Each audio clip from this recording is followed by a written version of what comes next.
अस्सलाम वालेकुम, welcome back to Innovate IT Zone. आज की वीडियो में हम लोग डिस्कस करेंगे हमारे server side web application attacks के बारे में, जो कि हमारी आउटलाइन का एक सबसे इम्पोर्टेंट टॉपिक होता है।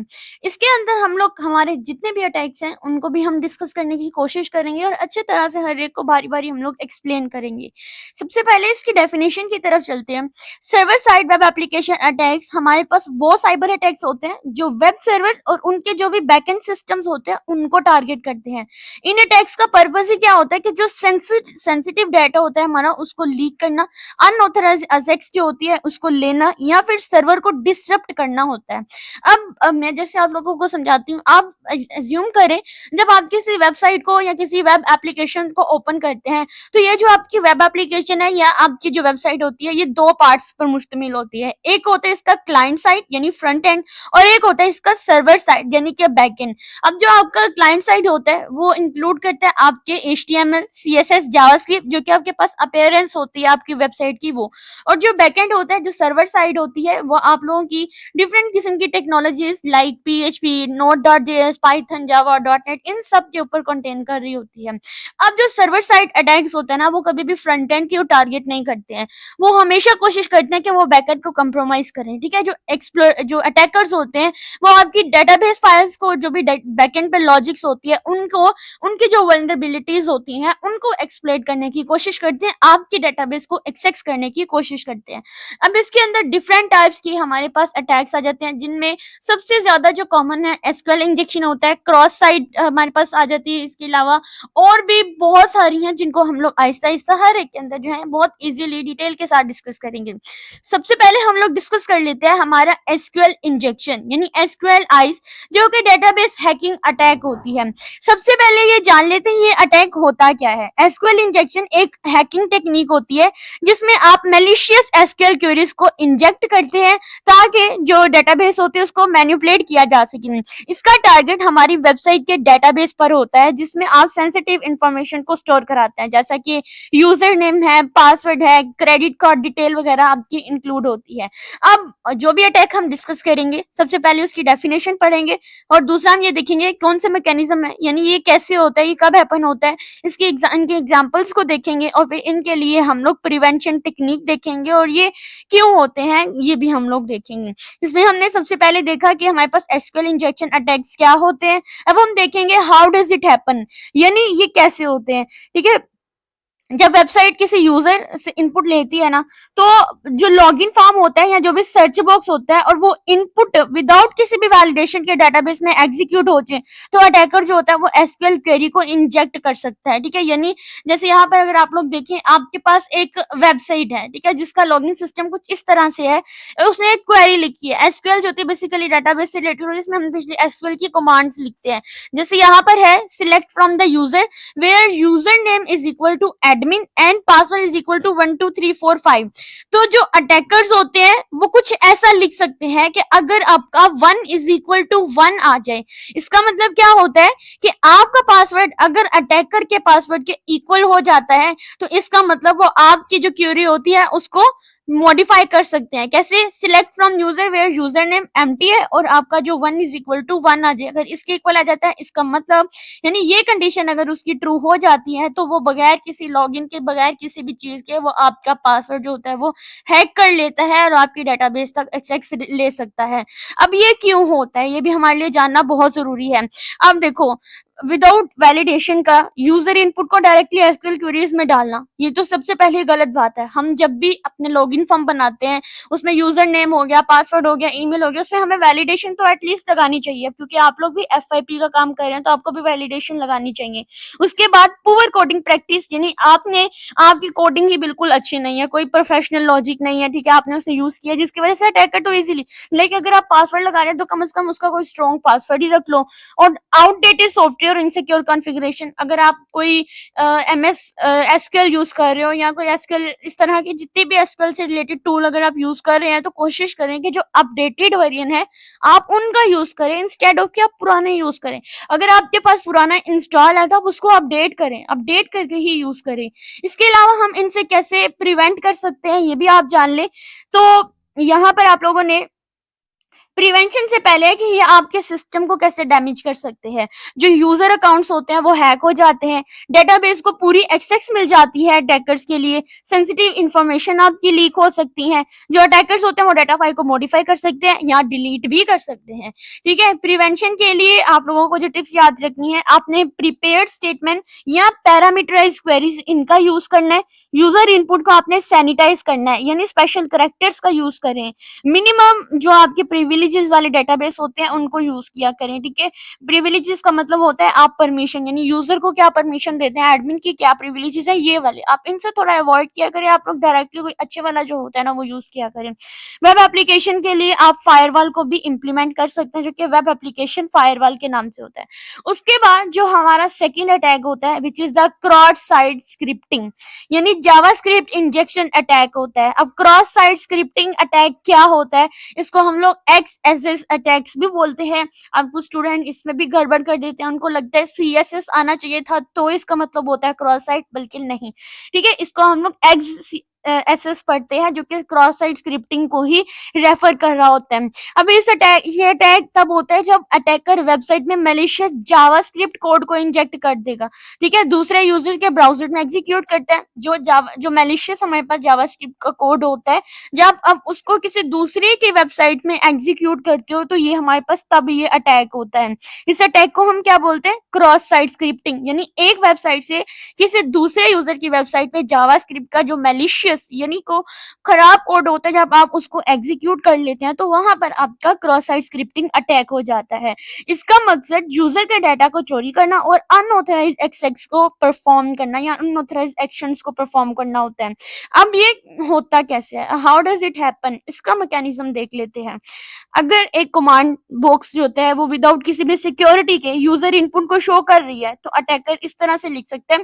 पहले वो एक स्क्रिप्ट लिखेगा, alert your session is hacked, यानी इस तरह से वो एक अलर्ट, यानी कोई भी जो आपकी जावास्क्रिप्ट की कमांड होती है वो उसको एग्जीक्यूट करेगा। वो लिख देगा, स्क्रिप्ट के अंदर लिख देगा अलर्ट, डायलॉग्स बॉक्स के अंदर आपको लेगा योर सेशन इज हैक्ड, इस तरह से वो एक मैसेज दे देगा। जब कोई दूसरा यूजर अब इस पॉपअप पे डायरेक्टली जब उसको ओपन करेगा तो ये स्क्रिप्ट एग्जीक्यूट हो जाएगा और अटैकर जो होता है वो कुकीज को, जो आपकी कुकीज होते हैं जो टेम्पररी तौर पर आपके डाटा को स्टोर कर, ठीक है, यानी कुकीज जो आपकी अक्सर वेबसाइट में यूज होती है वो उनको जाकर जो होता है ना वो हैक कर लेगा, उनको चोरी कर लेगा या फिशिंग अटैक को लॉन्च कर सकता है। यहाँ पर अब देखो, जब एक पॉपअप मैसेज आ रहा है योर सेशन इज हैक्ड, तो आप लोग क्या करोगे, डायरेक्ट उस पे जाओगे कि क्यों हैक हो रहा है। लेकिन ये तो सिर्फ हैकर ने अपनी तरफ से एक कमांड जो होती है उसको एग्जीक्यूट किया है। जैसे ही आप उसके ऊपर क्लिक करेंगे तो जो हमारा हैकर वाली साइड है वहां पे उसकी जावास्क्रिप्ट की ये वाली जो स्क्रिप्टिंग वाली जो कमांड थी वो एग्जीक्यूट हो जाएगी। जैसे ही एग्जीक्यूट होगी, हैकर का तो काम हो गया, लेकिन आपका सारा डाटा जो होता है वो उसके पास चला जाता है। यानी एक अपनी वेबसाइट से जब किसी दूसरे वेबसाइट में जावास्क्रिप्ट का मैलिशियस कोड को एग्जीक्यूट किया जाए वो आपके क्रॉस साइट स्क्रिप्टिंग में आ जाता है। ये इसकी सबसे बेस्ट एग्जांपल थी।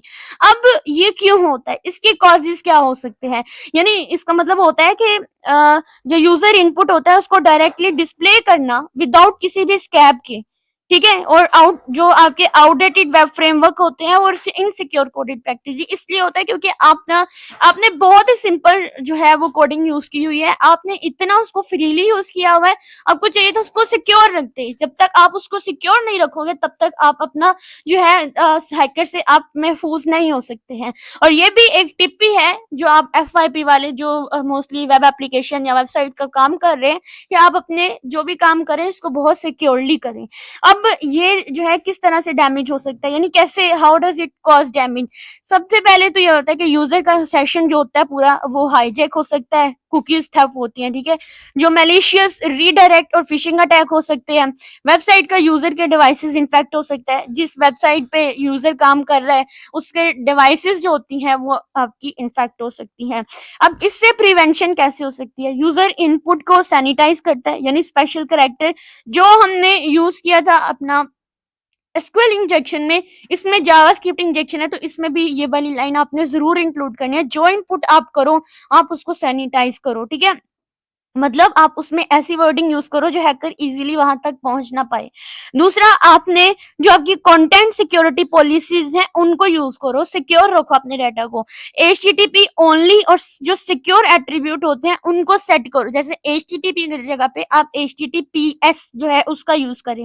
वेब एप्लीकेशन फायरवॉल जो होती है यहाँ पर भी आपको इम्प्लीमेंट करनी है।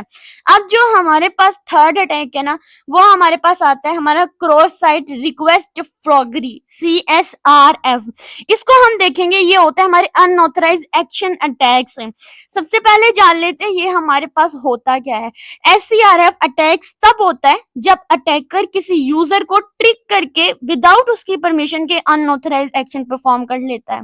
ठीक है, इसका हम एग्जांपल देखते हैं, इसका मैकेनिज्म देखते हैं कि ये होता कैसे, आपको ज्यादा अच्छे से समझ आएगी। जब एक ऑथराइज्ड यूजर किसी मलिशियस लिंक पे क्लिक करता है, तो जब वो विदाउट किसी भी नॉलेज के कोई रिक्वेस्ट सेंड कर दे, लाइक अकाउंट डिलीट या मनी ट्रांसफर का, तो आप SCRF जो होते हैं अटैक आपका हो सकता है। देखिए, जैसे आपके पास एक नोटिफिकेशन आया है, आपके पास कोई लिंक आया है, ईमेल के थ्रू आया है या किसी वेबसाइट के थ्रू आया है कि आपके पास इतने पैसे आ गए हैं, तो आप क्या करोगे, उस पर क्लिक करोगे, आप उसको ट्रांसफर मनी जो है आप वो लेने की कोशिश करोगे, तो क्या होगा कि वो आपके ऊपर अटैक कर देगा, आपके पास क्रॉस साइट रिक्वेस्ट फ्रॉगरी या ट्रैक कर देगा। यानी उसने ट्रिक यूज किया, अटैकर ने ट्रिक यूज करके जो विदाउट आपकी परमिशन के जो आपको जो डाटा डिलीट कर देता है या ट्रांसफर मनी, इस तरह के कुछ इस तरह की आपको ट्रिक आती है। आप क्या करते हो, ऑब्वियसली कुछ लोग होते हैं जब पैसों की बारी आती है तो वो उसके ऊपर क्लिक कर देते हैं कि हाँ भाई हमें इतने पैसे चाहिए, तो यहाँ पर उनका क्रॉस साइट रिक्वेस्ट फ्रॉगरी अटैक हो जाता है। या वो आपको कहते हैं कि या आपको एक ऐसा मैसेज भेज देते हैं कि आप जो है यहाँ पर लॉगिन करें, यहाँ अपनी इन्फॉर्मेशन डालें, और अगर किसी ने वो इन्फॉर्मेशन डाल दी, वो कहेंगे इतनी इन्फॉर्मेशन, आप सबमिट पे क्लिक करेंगे तो आपको इतने डॉलर दिए जाएंगे एक बटन क्लिक करने पर। और हमारी पाकिस्तानी आवाम तो इतनी बेवकूफ़ होती है, वो तो ऐसी जॉब ढूंढ रहे होते हैं, ऑनलाइन काम ऐसा ढूंढ रहे होते हैं कि एक बटन उनको बस क्लिक करना पड़े और उनको डॉलर मिल जाए। लेकिन क्या होता है, जैसे आप बटन पे क्लिक्स करते हैं तो वो जो क्लिक्स होते हैं वो हैकर्स को इन्वाइट कर रहे होते हैं कि हाँ भाई तुम्हारा काम हो गया, तुम इस डिवाइस के अंदर घुसते जाओ। इससे आपको तो नुकसान होता है, आपको पता भी नहीं चलता है। ठीक है, और हैकर जो होता है वो इजीली आपकी सेंसिटिव इंफॉर्मेशन जो होती है उनको स्टील कर लेता है। उसके बाद है ये क्यों होता है, इसके कॉजेस क्या होते हैं, ये देख लेते हैं। What does it happen. ठीक है, तो देखो, जब यूजर की जो है वेबसाइट रिक्वेस्ट पर जब प्रॉपर ऑथेंटिकेशन नहीं करती, आप पता ही नहीं करते हैं कि ये लिंक कहाँ से आया है, डायरेक्टली इसको चले जाते हैं, रिक्वेस्ट को एक्सेप्ट कर लेते हैं, इट्स मीन आपका डाटा चला गया अनऑथराइज लोगों के पास। यूजर अकाउंट हाईजैक हो सकते हैं, फिशिंग अटैक्स ज्यादा पावरफुल हो जाते हैं। अब इसमें कुछ प्रिवेंशंस भी होती हैं। ठीक है, आपको इनसे प्रिवेंट भी करना है। आप कैसे करोगे, आप जो आपका एक होता है SCRF टोकन्स, आप उनका यूज करो हर रिक्वेस्ट के साथ। आप सेम साइड कुकीज को एनेबल करो, आप रेफर हेडर वैलिडेशन करो, आपके पास यूजर्स के लॉग आउट होने का ऑप्शन जो है वो आफ्टर इनएक्टिविटी ये भी देखा करे कि जहां आप लॉग इन कर रहे हैं क्या इसके बाद आपको लॉग आउट का ऑप्शन मिलेगा भी कि नहीं। सम टाइम आपको लॉग आउट का ऑप्शन नहीं दिखाई देता, यानी कई बार ऐसा होता है कि आप किसी वेबसाइट के अंदर लॉग इन कर लेते हैं लेकिन आपके पास वो बार बार नोटिफिकेशन आई जाते हैं। आप नोटिफिकेशन इनफैक्ट आप डिसेबल भी करते हैं तब भी आपको किसी ना किसी दिन कोई ना कोई उनका नोटिफिकेशन आया होता है, जिसका मतलब क्या होता है कि वो ऑटोमेटिकली ही बैकएंड पे आपके नोटिफिकेशन वाला, जब आपका सिस्टम ही पूरा उनके कंट्रोल में चला गया तो आपकी क्या ही मजाल है कि आप नोटिफिकेशन ऑफ कर दो तो अगले ही टाइम में वो ऑन हुए होते हैं। इसका मतलब क्या होता है कि आपका सिस्टम पूरा उनके कंट्रोल में चला गया है। किसके कंट्रोल में, आपके हैकर्स के कंट्रोल में। तो खुदारा इन चीजों से आप परहेज करें। आपको साइबर सिक्योरिटी का सब्जेक्ट इसीलिए ही पढ़ाया जा रहा है, इससे पहले इंफॉर्मेशन सिक्योरिटी में भी कुछ ऐसी ही चीजें आपको बताई गई थी। उसके बाद हमारे पास जो नेक्स्ट आता है which is the remote code execution. ठीक है, रिमोट कोड एग्जीक्यूशन ये क्या होता है कि मैलिशियस कोड के एग्जीक्यूशन अटैक, यानी इसमें जो है वो कोड आपको मैलिशियस कोड दे देता है। सबसे पहले हम ये जान लेते हैं ये होता क्या है। तो जो हमारा रिमोट कंट्रोल एग्जीक्यूशन यानी RCE, ये अटैक कब होता है? जब अटैकर किसी वेब एप्लीकेशन के थ्रू अपना मैलिशियस कोड रिमोटली एग्जीक्यूट कर दे, इसके सर्वर पे फुल कंट्रोल ले ले या मैलवेयर डिप्लॉय करने के लिए यूज करे। यहाँ पर आपका हो जाता है रिमोट कोड एग्जीक्यूशन, यानी ऑन द इंटरनेट या रिमोटली जो आपके सिस्टम को अपने कंट्रोल में ले ले, ऐसे कोड को एग्जीक्यूट करे जो आपके सिस्टम पर अटैक करे, तो वो आपका रिमोट कोड एग्जीक्यूशन होता है। अब ये होता कैसे है, इसको हम लोग जान लेते हैं। हाउ डज इट हैपन, इसको भी एग्जांपल से देख लेते हैं। देखो, जब वेबसाइट विदाउट किसी भी वैलिडेशन के यूजर इनपुट के सिस्टम कमांड या कोई स्क्रिप्टिंग में एग्जीक्यूट करता है, यानी कोई ऐसी इनपुट कमांड या कोई स्क्रिप्टिंग जो जावास्क्रिप्ट होती है उनको एग्जीक्यूट करता है, तो अटैकर उसमें अपनी कमांड को इंजेक्ट कर देता है। यानी अगर एक पीएचपी बेस्ड आप कोई वेब ऐप यूज जो है वो यूजर जो है पीएचपी बेस्ड वेब ऐप बना रहा है, यूजर से एक फाइल का नाम इनपुट लेता है और विदाउट सैनिटाइज किए सिस्टम कमांड में यूज कर देता है। जैसे यहाँ पर आप पीएचपी लिखोगे, फाइल नेम लिखेंगे, देन आपने फाइल को गेट कर लिया, उसके बाद सिस्टम लिखोगे कैट फाइल नेम, ठीक है, आपने ये कर लिया। जो अटैकर क्या करेगा, अटैकर यहाँ पर क्या लिख देगा, file dot TXT rm -rf, ये नहीं, ये अटैकर की कमांड होती है। तो ये क्या करेगा, ये पूरे सिस्टम का डाटा ऑटोमेटिकली डिलीट कर देगा। उसने जब, अब ये आपका पीएचपी का कोड है और ये अटैकर का कोड है।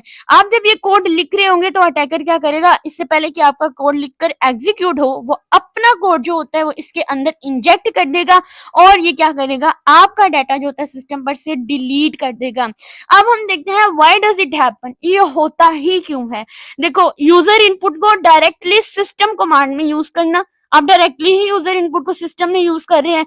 आप इनसिक्योर फंक्शन कैसा कि इवल एक्सएक्स सिस्टम, इस तरह के जो आप होते हैं उनका यूज कर रहे हैं। उसके बाद जो अनपैच सॉफ्टवेयर वल्नरेबिलिटीज होती है आप उनका यूज कर रहे हैं। अब ये किस तरह से आपके सिस्टम को डैमेज कर सकते हैं उसको देखते हैं। सबसे पहले तो अटैकर सर्वर का कंप्लीट कोड अपने जो कंट्रोल होता है वो अपने आप में लेता है। फिर जो सेंसिटिव डाटा होता है उसको चोरी कर सकता है, मॉडिफाई कर सकता है। फिर वेब सर्वर पे बैकडोर को इंस्टॉल कर सकता है। बैकडोर का मतलब होता है पीछे से एक दरवाजा बना रहा है इनवाइट करने के लिए हैकर्स को। अब आप इससे प्रिवेंट कैसे करेंगे, आपको यूजर इनपुट को प्रॉपर्ली वैलिडेट करना होगा। वैलिडेशन इसीलिए तो सबसे पहले सिखाई जाती है सही तरह से, ताकि आपका डाटा सिक्योर हो, ठीक है। आपने सिक्योर कोडिंग टेक्निक जो होती हैं उनका यूज करना है। आपने जो आपकी वेब एप्लीकेशन फायरवॉल है उनको इम्प्लीमेंट करना है। आपने देखा होगा अभी तक हमने जितने भी अटैक्स पढ़े हैं हर एक में यही आ रहा जा रहा है, ठीक है। उसके बाद आपने जो अननेसेसरली सिस्टम कमांड्स होती हैं आपने उनसे अवॉइड करना है। उसके बाद हम बात करेंगे ब्रोकन अथेंटिकेशन, ठीक है। ब्रोकन अथेंटिकेशन क्या होती है, यानी वीक लॉगिन सिक्योरिटी। अब इसमें क्या होता है कि ब्रोकन अथेंटिकेशन तब होती है जब वेबसाइट की अथेंटिकेशन सिस्टम वीक होता है, यानी जिससे अटैकर विदाउट परमिशन के यूजर अकाउंट को हैक कर सकता है। अब ये कैसे होती है, इसको भी हम लोग एक एग्जांपल ले लेते हैं। देखो, अगर वेबसाइट में वीक पासवर्ड अलाउ किया जाता है या सेशन हाईजैकिंग पॉसिबल जो होती है हो, तो अटैकर इजीली अनऑथराइज्ड एक्सेस ले सकते हैं। अगर एक वेबसाइट होती है ब्रूट फोर्स अटैक को ब्लॉक नहीं करती, तो attacker multiple password combination try कर सकती है जब तक वो सही पासवर्ड गेस ना कर ले।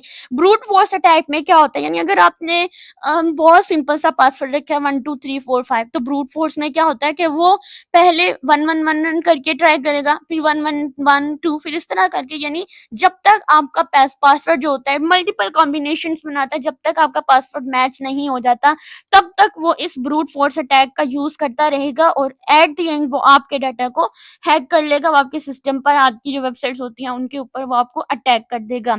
अब ये कब होती है ये भी आपको पता है कि वीक पासवर्ड जहां पर होता है, जहां पे आप सेशन आईडीज को एक्सपोर्ट कर देते हो, मल्टी ऑथेंटिकेशन फैक्टर जो होते हैं आप लोग इनका यूज नहीं करते हो, ठीक है।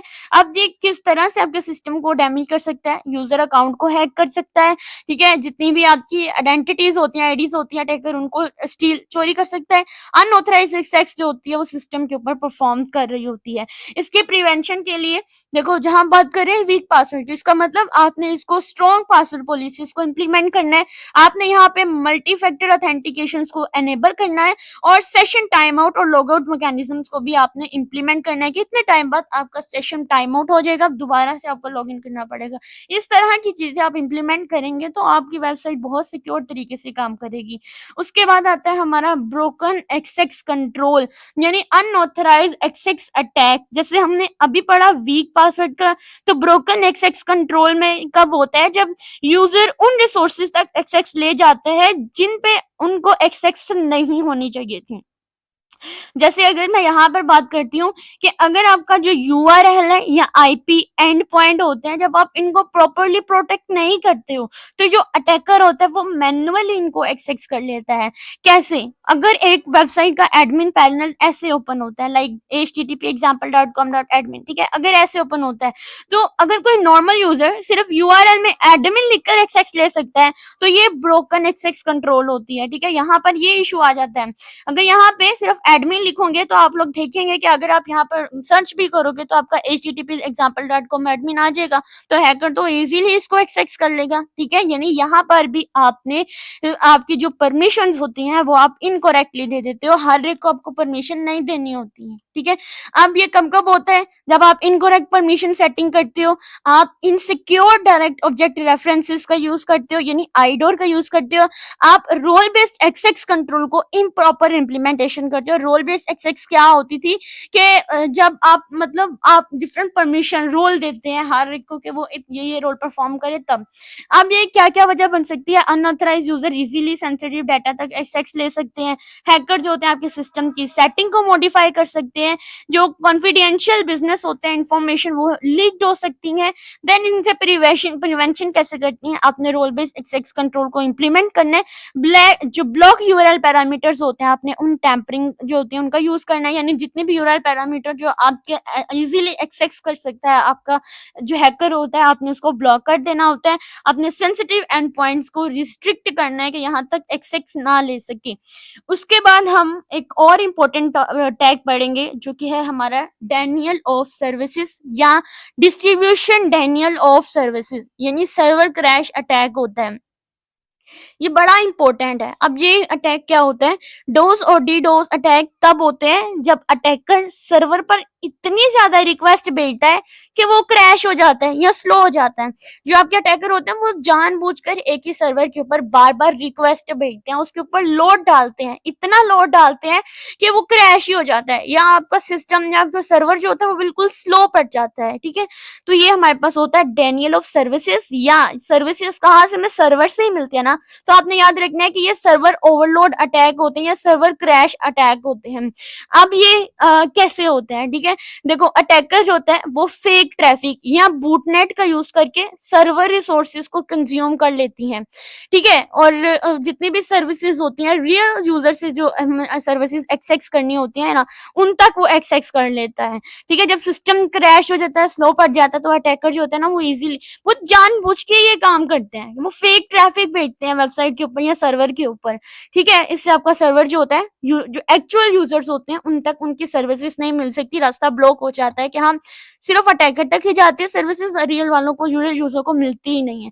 जैसे अगर एक वेबसाइट है नॉर्मल तरीके से वो 100 रिक्वेस्ट पर मिनट हैंडल कर सकती है और अटैकर 1 मिलियन रिक्वेस्ट एक साथ भेज देता है, तो सर्वर स्लो हो जाएगा या क्रैश हो सकता है। अब ये क्यों होता है, सबसे पहले तो आप लोगों ने ये बात याद रखनी है कि ये होता है क्यों, लेक ऑफ रेट लिमिटिंग। ठीक है, इनसिक्योर नेटवर्क इंफ्रास्ट्रक्चर। अगर आपकी वेबसाइट पे ये था कि सिर्फ 1000 रिक्वेस्ट ही पर मिनट आनी चाहिए तो सिर्फ इतनी ही आनी चाहिए, बाकियों को वो एक्सेप्ट ही ना करे, इस तरह की लॉजिक्स आप यूज किया करें। उसके बाद ये किस तरह से डैमेज, यानी किस तरह से डैमेज हो सकता है, किस तरह से हार्मफुल हो सकता है, तो ये कि वेबसाइट जो होती है वो डाउन हो सकती है, बिजनेस ऑपरेशन रन कर सकती है, कस्टमर ट्रस्ट होता है वो लो सकती है। कस्टमर जब आपकी वेबसाइट रियल एक्चुअल जो यूजर्स होते हैं उन तक इंफॉर्मेशन जाएगी ही नहीं, वो आप सर्विसेज देंगे ही नहीं आपकी वेबसाइट, इसका मतलब उनका ट्रस्ट टूट जाएगा उस वेबसाइट से। उसके बाद आता है प्रिवेंशन, इनसे कैसे प्रिवेंट करें। एक होता है CDN और लोड बैलेंसर होता है, उनका आप यूज करें। ट्रैफिक रेट वेबसाइट लिमिटिंग को इम्प्लीमेंट करें, डीडोस प्रोटेक्शन सर्विसेज जैसे क्लाउड फायर जो फ्लेयर्स होते हैं आप उनका यूज करें, ठीक है, ये होते हैं हमारे। उसके बाद हमारे पास कुछ और आते हैं जैसे इनसिक्योर डीसीरियलाइजेशन होती है, इसमें आपने मैलिशियस डाटा को इंजेक्ट करना होता है। ये भी सेम उसी तरह से है जिस तरह से हम लोगों ने ऊपर एडमिन और यूजर इस तरह के रोल के बारे में पढ़ा था, इसमें भी वीक सैनिटाइजेशन इस तरह से यूज होता है। उसके बाद अगर हम कमांड इंजेक्शन की बात करते हैं तो इसमें जैसे हमने ऊपर पढ़ा था कि आपके जो रॉन्ग कमांड होते हैं आप उनको इंजेक्ट कर देते हो, तो ये भी आपका मैकेनिज्म बिल्कुल सेम वैसे का वैसा ही है, इसमें भी आपने सेम वही चीजें लिखनी है, ठीक है। डैनियल ऑफ डोथ फिर से आपने सेम इसी के अंदर यही चीजें जो होती हैं वो लिखनी है। उसके बाद एक और इम्पोर्टेंट टॉपिक अभी हमने क्रॉस साइड पढ़ा था, सर्वर साइड रिक्वेस्ट आ जाती है। अब ये जो अभी हम डैनियल ऑफ डॉस पढ़ रहे थे ना, तो अब यहाँ पर आता है सर्वर साइड रिक्वेस्ट फ्रॉगरी। इसमें क्या होता है कि जो सारा अटैक होते हैं ये सर्वर को मलिशियस रिक्वेस्ट यानी उसके ऊपर इतनी जो है वो आपके ऊपर जो है रिक्वेस्ट भेज देते हैं, इतनी ट्रैफिक भेज देते हैं कि आपका सर्वर डाउन हो जाता है, ठीक है। ये अनऑथराइज रिक्वेस्ट अटैक्स होते हैं, जो रियल वाले यूजर्स होते हैं उनको ये मिल ही नहीं पाती। तो ये सारी वो चीजें हैं जो अभी हम लोगों ने डिस्कस की है, इनके बार बार चीजें जो होती हैं वो रिपीट हो रही हैं। अब हम जो एक और चीज पढ़ेंगे होती है HTTP होस्ट हेडर अटैक, ये भी एक इम्पोर्टेंट है, ठीक है। बाकी सारी ऊपर वाली से मिलती जुलती है, ठीक है। मैं आपको नीचे एक कमेंट जो है वो बनाकर बता दूंगी कि कौन सी किसके साथ रेलिवेंट है, ठीक है, अपने व्हाट्सएप चैनल के अंदर या फिर आपको अपने ग्रुप के अंदर। तो बाकी हम जो एक लास्ट वाली डिस्कस करेंगे which is the HTTP host header, और आपका ये टॉपिक जो होता है हम यहाँ पर कर देंगे क्लोज। सबसे पहले ये अटैक क्या होता है, अब ये जो होस्ट हेडर अटैक होता है ना, इसमें अटैकर मैलिशियस होस्ट हेडर्स होते हैं उनको सेंड करके सर्वर के बिहेवियर को मैनिपुलेट कर सकते हैं, ठीक है। ये कैसे होता है, अगर आपकी एक वेबसाइट है, ठीक है, उस पे जो इनकमिंग होस्ट हेडर है उस पे ट्रस्ट करती है, यानी कोई भी जो होस्ट होते हैं वो आपकी वेबसाइट का जो होस्ट हेडर होता है उसके ऊपर ट्रस्ट करती है विदाउट किसी भी वैलिडेशन की, तो अटैक रिक्वेस्ट होती है उसको मैनिपुलेट कर सकती है। यानी अगर एक server request host header trust कर रही है, अगर एक सर्वर किसी भी वेबसाइट के होस्ट हेडर के ऊपर ट्रस्ट कर रही है, जैसे है यहाँ पर गेट HTTP 1.1 होस्ट है victim.com, ठीक है। ये अटैकर क्या करता है, वो इसको मॉडिफाई करके अपनी फिशिंग साइट पर रीडायरेक्ट कर सकता है। उसके लिए वो क्या करेगा, वो यहाँ पे जहाँ victim.com मतलब ये बिल्कुल रियल वाली होती है, यहाँ पर ऐसे बस मैंने victim.com इसलिए ये लिखा था कि आपको पता चले ये वाली वेबसाइट जो थी, ये वाली होस्ट हेडर थी, ये इस पे अटैक हुआ है। तो यहाँ पर जब अटैकर जो होता है इसको रीडायरेक्ट करेगा, सारी चीजें वही रहेंगी, सिर्फ यहाँ पे वो अटैकर अपनी जो होती है हेडर उसको चेंज कर देगा, ठीक है, यहाँ पे attacker.com लिख देगा। उसके बाद ये कब होता है, जब आपके पास जो होस्ट हेडर होते हैं उनकी वैलिडेशन की कमी होती है, आप उसको भी वैलिडेट नहीं करते हैं। जब फिशिंग और रीडायरेक्टिंग अटैक्स को एनेबल किया जाता है, इससे प्रिवेंशन के लिए क्या है कि आप स्टैटिक होस्ट वैलिडेशन को इंप्लीमेंट करें और सैनिटाइज रिक्वेस्ट होस्ट हेडर्स को करें, ठीक है, यानी आप इसमें जो होता है स्पेशल कैरेक्टर्स का यूज करें। ये थी आज की वीडियो जिसमें हम लोगों ने अपनी सर्वर साइड अटैक्स को विद इन द 30 यानी आधे घंटे के अंदर तकरीबन हमने इसको कवर किया है। फिर भी इससे रिलेटेड आपको कोई भी क्वेश्चन हो या कोई और अटैक अगर आपके जहन में आता है, आप मुझे बताएं, मैं आपको वो लिख कर दे दूंगी। तो आपको जो है वो मैं उसके ऊपर रेलिवेंट वीडियो बना दूंगी। बाय द वे अगर हम देखा जाए तो उसमें हमने cross site scripting, SQL injection, cross site request forgery वाले टॉपिक भी हमने काफी हद तक इसमें कवर की है। लेकिन चूंकि हमारे डे 3 का ये टास्क है, अगर आप चाहें तो हम इसको दोबारा से भी पढ़ सकते हैं। मे भी ये लॉन्ग क्वेश्चन में आज इसमें हम ज्यादा एग्जाम्पल इंक्लूड कर सकते हैं, वैसे तो आप इन्हीं नोट्स से इनको भी क्लियर कर सकते हैं। वीडियो अच्छी लगी हो वीडियो को लाइक करें, चैनल को सब्सक्राइब करें, और अगर कोई क्वेश्चन हो तो कमेंट सेक्शन ऑन है, मुझे कमेंट सेक्शन में भी बोलें, और वीडियो को जरूर लाइक करें। आपका एक लाइक हमारे लिए बहुत बहुत इंपॉर्टेंट है। Thank you.